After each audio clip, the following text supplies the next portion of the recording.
Selamat datang di Universitas Muhammadiyah Sorong. kami dari Fakultas Ekonomi, Prodi Akuntansi 3B, Kelompok 3. Assalamualaikum warahmatullahi wabarakatuh. Halo semuanya, selamat pagi.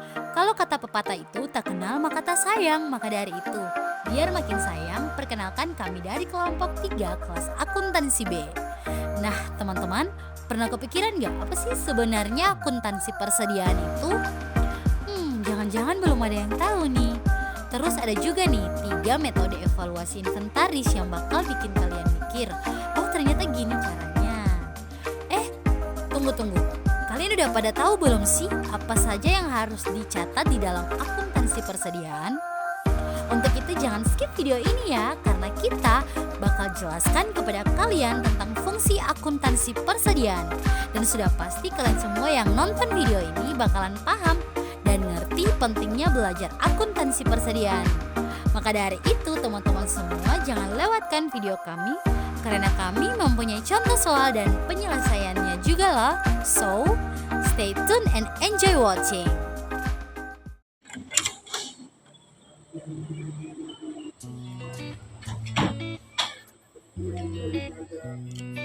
Baik, perkenalkan nama saya Agustinus Christian Mas. Saya akan menjelaskan pengertian akuntansi persediaan.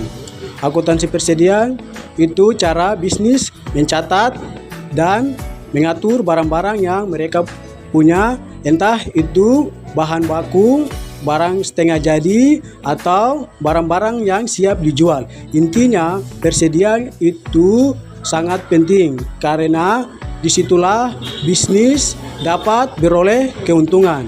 Akuntansi persediaan juga dapat membantu mengetahui berapa jumlah nilai persediaan yang ada dan berapa jumlah nilai persediaan yang sudah terjual. Perkenalkan, nama saya Tami Asmiati Amzaje. Di sini saya akan menjelaskan tentang metode umum yang biasa digunakan untuk menghitung nilai persediaan dan harga barang yang dijual. Terdapat 3 metode umum yang biasa digunakan. Yang pertama yaitu FIFO atau first in first out, yaitu barang yang pertama kali masuk, yang pertama kali dijual. Cocok untuk barang-barang yang memiliki tanggal kadaluarsa seperti makanan dan obat-obatan. Pada intinya, kalau ada stok lama dan stok baru, stok lama dijual duluan. Selanjutnya metode kedua yaitu LIFO atau last in first out, yaitu barang yang terakhir masuk itu yang pertama dijual. Biasanya dipakai saat harga barang terus-menerus naik, jadi untungnya lebih besar. Contoh, barang yang baru datang dijual duluan. Selanjutnya average cost atau rata-rata biaya, yaitu semua biaya barang yang dibeli dihitung rata-rata. Jadi tidak ada yang dihitung lebih mahal atau lebih murah. Cocok untuk bisnis dengan banyak barang sejenis. Contoh, misal stoknya campuran dihitung rata-rata harga per unitnya. Perkenalkan, nama saya Putri Alexandria Tarigan. Apa saja sih yang harus dimuat dalam akuntansi persediaan? Yang pertama, persediaan awal dan akhir. Jadi, berapa barang yang tersedia di awal periode dan di akhir periode. Yang kedua, biaya pembelian. Biaya pembelian ini termasuk harga barang itu sendiri, ongkos kirim, dan pajak kalau ada.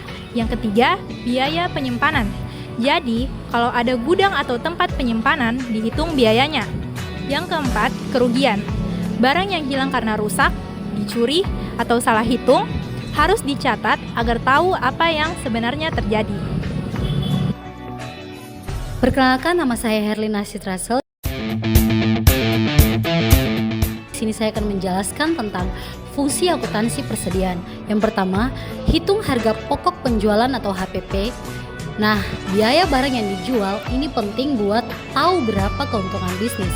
Yang kedua, monitor ketersediaan barang supaya tidak kehabisan stok atau malah kebanyakan stok. Yang ketiga, bantu pengambilan keputusan. Nah, dengan tahu stok dan biaya pemilik bisnis, biasanya tentuin strategi. Misalnya, kapan harus restock atau diskon barang lama. Perkenalkan, nama saya Siti Samkilolaga.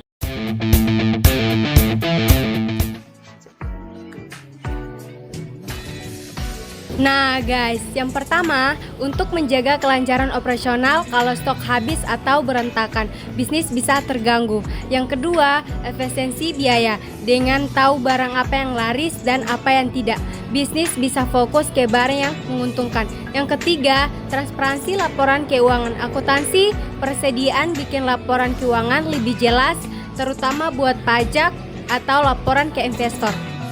Perkenalkan, nama saya Uswatun Hasanah Mursal. Saya akan menjelaskan contoh soal dari PT Sukses Jaya. PT Sukses Jaya punya data sebagai berikut. Persediaan awal sebesar 50 unit dengan harga 100.000, kemudian pembelian pertama sebesar 100 unit dengan harga 120.000, kemudian pembelian kedua sebesar 150 unit dengan harga 130.000, kemudian ada persediaan akhir sebesar 80 unit. Di sini diminta hitung HPP dan nilai akhir dengan metode FIFO. Pertama kita mencari barang yang terjual dulu. Kita mentotalkan barangnya dari 50 ditambah 100, kemudian ditambah 150 itu sebesar 300 unit. Kemudian di sini ada persediaan akhirnya sebesar 80 unit. Untuk menghitung barang terjual, total barang yang tadi kita kurangkan dengan persediaan akhir. Jadi 300 unit dikurangi 80 unit sebesar 220 unit. Kemudian kita mencari HPP dengan FIFO. Barang terjual diambil dari stok awal. Jadi nanti 50 unit dikali 100.000, kemudian 100 unit dikali 120.000, kemudian 70 unit dikali 130.000. Nah, teman-teman pasti bingung, 70 ini dari mana? Nah, 70 ini diambil dari pembelian kedua, karena setelah 50 unit dari persediaan awal dan 100 unit dari pembelian pertama, masih ada 70 unit yang harus diambil dari pembelian kedua untuk memenuhi total barang yang terjual, 220 unit. Jadi, 50 unit dikali 100.000 adalah 5 juta, kemudian 100 unit dikali 120.000 itu adalah 12 juta, kemudian 70 unit dikali 130.000 itu adalah 9.100.000. Kemudian kita mentotalkan semuanya.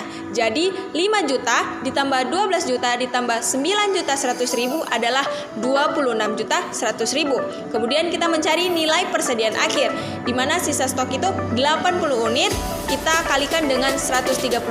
130.000 itu dari pembelian terakhir. Jadi 80 unit dikali 130.000 adalah 10.400.000. Perkenalkan, nama saya Abdurrahman Roma Keving. Saya akan memberikan kesimpulan dari materi kami, akuntansi persediaan.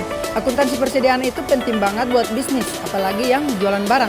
Dengan metode yang tepat, bisnis bisa tahu barang mana yang terjual, berapa keuntungannya, dan berapa nilai persediaan yang masih ada. Intinya, ini adalah cara kelola stok secara efisien. Baik, terima kasih. Sekian penjelasan kami tentang akuntansi persediaan. Kami dari kelompok 3 mengucapkan terima kasih.